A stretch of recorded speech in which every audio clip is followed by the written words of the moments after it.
What's going on, everybody? This is FeaR Eli, and this is the start of my new series called War Stories, where I'm just going to tell a few stories about my time spent in Iraq. So I hope you guys enjoy it. But before we start that, I want to thank FeaR Skyra for this gameplay. Make sure that you guys check him out in the description of this video. Go check the links out and go show him some love. And lastly but not least, I want to thank Myth ELu for the awesome border he made me and the background and stuff. He's a great GFX artist. If you guys need any work done, make sure you guys go hit him up. I'll put his link in the description as well. So, alright, let's get into this series, War Stories. I served in the Marine Corps between the year 2005 and 2009. My job was an 0311, which is an infantryman. I did 2 deployments to Iraq, the first one being the end of 05 through the beginning of 06. Second one was the end of 07 to the beginning of 08. But most of my stories are going to come from my first deployment because that deployment was just absolutely insane. So I'll have a lot of cool stories for you guys. You know, some funny ones, some serious ones, and we'll just, hopefully it can enlighten you guys a little bit about what the experience was like. Because honestly, there is no movie or video game or anything that can really portray what war really is. So hopefully I can help out with that a little bit and take you guys through some of my experiences. So my first deployment to Iraq was in Haklania. It was a small little city just south of Ramadi. Most people know what Ramadi is because it was a bigger city. My company, which was 3rd Battalion, 3rd Marines, I was in Kilo Company, we were sent to Haklania. It was just south of Ramadi, and the reason being is because they were just doing a push through Ramadi at that time. So a lot of the insurgent influence was kind of trickling down into the cities of Haklania, Barwan, and Naditha. It was kind of like a triangle. So we were in charge of securing Haklania and making sure that we kind of rid it of any type of insurgent stronghold. So, and let me tell you, when I first got there, it was a huge culture shock. I mean, just the way they live, we take a lot of things for granted here that they don't have necessarily. So that in itself, just in the living conditions, was a shock. And on top of that, obviously being in war, it's just, you're completely out of your elements. And so it was kind of tough. The city that we were in, it was kind of more of a impoverished city. It was fairly big, but they didn't have a lot of things. And we took over the old elementary school that they weren't using, and that's kind of where we made our little small, we call it a FOB base, which is a Forward Operations Base. It was the elementary school was pretty small, and they gave each company a classroom. And when I say classroom, guys, like these classrooms were just like a normal, like elementary school classroom. At best, we could probably fit like 12, 15 guys with all of our equipment in there, and we had to cram at least 40.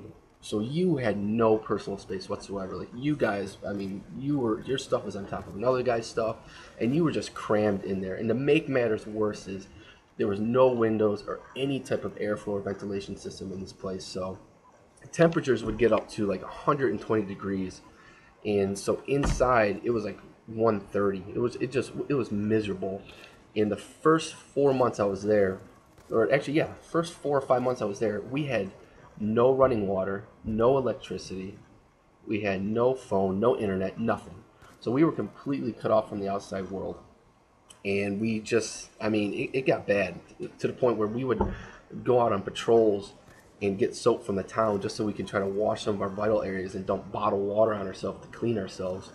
And I mean, the sweat would get so bad on your uniforms that when you would take it off, it would dry, and from all the salt from your sweat, it would be so crusty and hard that you could stand your uniform up, and you'd have to wet it again with water before you put it back on. And the bottled water that we got, that they would send in through supplies, I mean, we had no refrigerators or even ice or anything. So there was nothing refreshing about it. You were drinking warm water on top of everything else. So the whole situation was just miserable. But, other than that, when we got there, what we started to do was we had to make a rotation of running posts, which was like securing our base, our little forward operation base, in patrols throughout the city, just to kind of like you want to make a presence for yourself to let people know that you're there. So on the days that you had post, you would probably do about 4 hours on a post, about 8 hours off. And anytime you'd patrol or do a raid, probably be about 4 to 6 hours on, about 8 to 12 hours off. So, I mean, you definitely wanted to be the patrolling unit, not the guys on post. But, you know, you just don't want to sit in a hot box waiting for a mortar round or somebody just to attack you. You'd rather be out and about.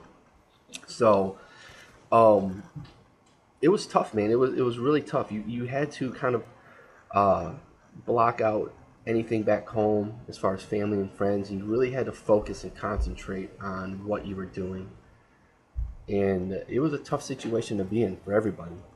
But you know, it's just what you had to do. It's what you signed up to do, and you knew that you were going to eventually go to war, and that you're going to eventually be put in these kind of situations.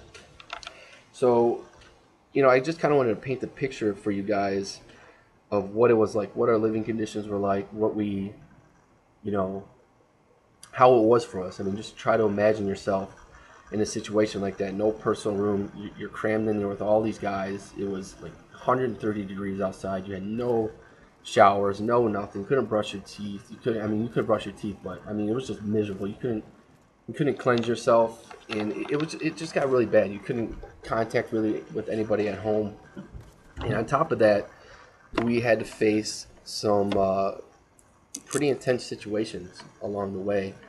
And I'm going to start getting into those things later on in this series. But I kind of just want to paint the picture of what the setting was like. And then later on in the series, I'm going to get into some of the missions that we went on. I'm going to get into detail about it too. I did a few missions with the Navy SEALs when I was there. I got to be some outside security for them. Got to be security on one of the biggest sniping missions, actually, counter sniping missions when I was there. Because we had some Chechenian snipers that came down into our area of we call it AOR, which is the area of operations, and I got to be a part of that. So I got some really cool stories that I want to share with you guys, and I think you guys will enjoy them, and you know, and just go through that. I mean, I've lost a few friends when I was there, and you know, a lot of the stories and stuff would probably be pretty intense, and you know, but it's something I want to do. A lot of people were messaging me about it, wanting to know about my time in the military, how it was, what my experiences were, and you know, it was a big part of making me who I am today. So I'm gonna go through that. I got some funny stories along the way too, that I'll tell you. I got a really funny one about when we went out with the Navy SEALs that you guys will enjoy.